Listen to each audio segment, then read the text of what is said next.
Hey guys! So today we're going to talk about the concept of triangle midsegments and what they do when they slice into a triangle. You might be wondering, why are we talking about triangles if we just, in the last video, talked about quadrilaterals? Trust me, you'll see it when you see it. Also, I'm not sure yesterday or in the previous video if I labeled that as section 15.1 or intro to 15. This is officially 15.1, and I'll make sure that all of my labels for the videos and the assignments, that everything works correctly. So here we go. Draw yourself a bad triangle. On that bad triangle, what we're going to do is we're going to find the midpoint of one of the sides, thus the concept of mid. Now remember what a midpoint does. A midpoint cuts a length into two congruent pieces. And then I'm going to choose this buddy down here, this bottom side, and I'm going to create the midpoint there. That's going to cut that into two congruent pieces. And then when we connect those, that's what we call a mid-segment. So I'm going to turn my paper a little bit. I'm going to label this as mid-segment. So mid meaning midpoint, segment meaning connect the two midpoints. And we could do the same thing over here on this side, and we would actually create a triangle in the middle. I'm going to avoid doing that just because visually it might be a little bit overwhelming, but just know that we can create mid-segments in three different ways: the left and the right connecting, the right and the bottom connecting, and then what we see here. I'm just going to leave it as one because visually we got to take it into baby steps. So a mid-segment, what that does is that connects the two midpoints, the halfway markers, of two lengths in particular in this triangle. Now, you guys can see that that's creating two congruent pieces within that triangle on the left and two on the bottom. And then all of a sudden, look guys, we have a quadrilateral. That's why this is popping through. One of the other things about a mid-segment, so I'm going to do this guy this time, mark them, get my congruencies, is that it also creates two parallel segments. The mid-segment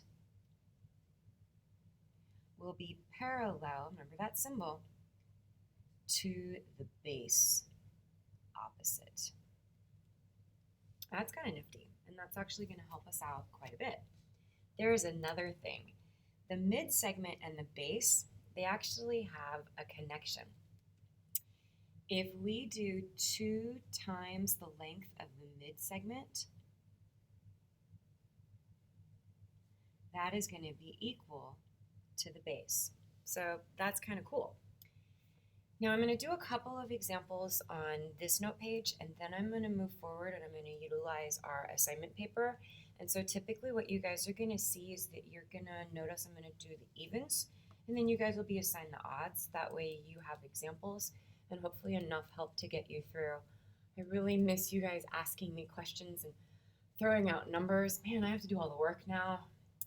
Oh, I miss you guys. I hope you know I really mean that, because I really do. So I'm going to draw myself some bad triangles, and we're just going to kind of zip through a couple things. So I'm going to toss in a mid-segment there and a mid-segment here.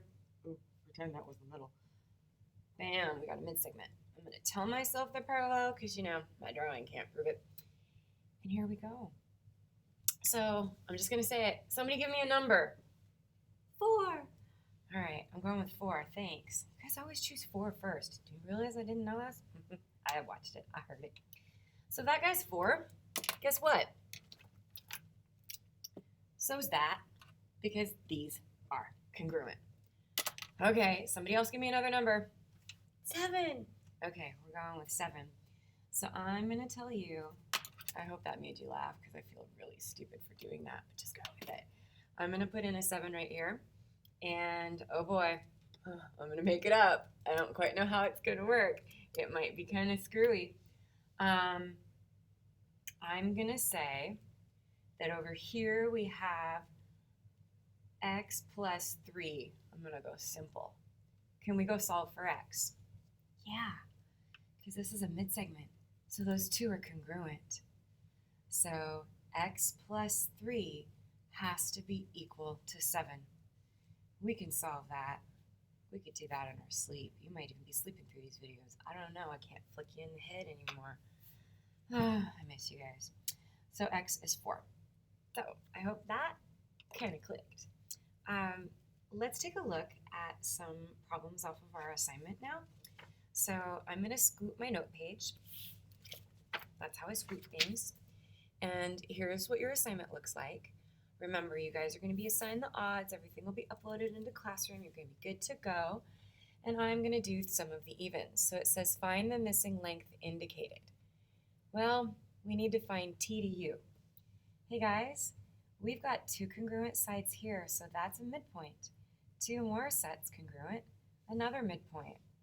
I think those are parallel, and we've got a midsegment and a base.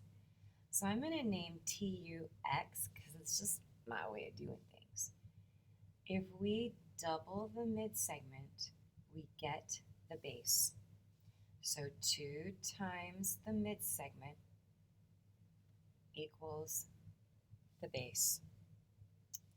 We can divide by 2. X is 16 over 2. X is 8. 8, 16, double, cut in half. Hey, I think we got a pattern. So let's do number 4. Well, if this guy's 7, 2 times my midsegment equals my base.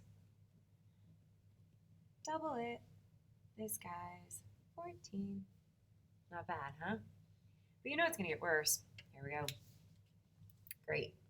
Geometry class turned into an algebra class again. We have to identify our midsegment.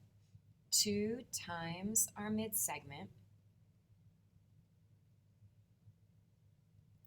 equals our base. So our base is going to be the biggest one. We can solve this. Shoot through your parentheses, distribute. Let's rearrange things. I'm going to subtract off my x. Again, if I'm going too fast, you can actually pause me so that you can catch up. But I'm trying to keep my videos under 10 minutes. And do you guys know how hard that is? I talk too much. So we're going to subtract off our 34. And I'm getting in the other problem space. Not liking that. X equals, a negative 11. Does that freak you out? Because can a length be negative? Because it made me pause. Isn't that okay though? Because if we put negative 11 back in here, we can go find what we need. We can plug in negative 11 for x. Negative 11 plus 23 is 12. Our length is 12. If we put in negative 11 here, negative 11 plus 17 is 6. Because it's okay to have a negative. But it's okay to also pause. I'm going to do number 8 over here. So I'm going to claim this space because I wrote too much. Same concept. We're going to double our midsegment, and that's going to be equal to our base. Let's solve. 2x plus 42 equals x plus 33. Subtract off the x. X plus 42 equals 33. Subtract off our 42. X equals, is that negative 9? I am so tired. Doing videos is not as easy as I had hoped, and I am worn out. So I am using my calculator. Sweet, negative 9, but it's okay. You plug them back in. We're positive lengths. We're golden. And it just said solve for x because it didn't tell us what else to look for. On this one, we're going to find wx. So I'm going to take my midsegment. 2 times my midsegment, split that up for you guys, equals 2x plus 32. 4x plus 28 times 2, 56 equals 2x plus 32. Because I'm running short on time, I'm going to speed rush. Subtract off my 2x. I'm going to subtract off my 56. We will have 2x equals a negative 24, x is negative 12. But wait, there's more. We need to find wx. So we're going to do 2 times negative 12 plus 28. If I could type correctly, I have my answer. WX is 4. There you go, guys. I'm just a little bit over 10 minutes. Sorry about that, but that's how I'm going to roll on this kind of stuff. I hope you're doing okay. Miss you. Take good care. Bye.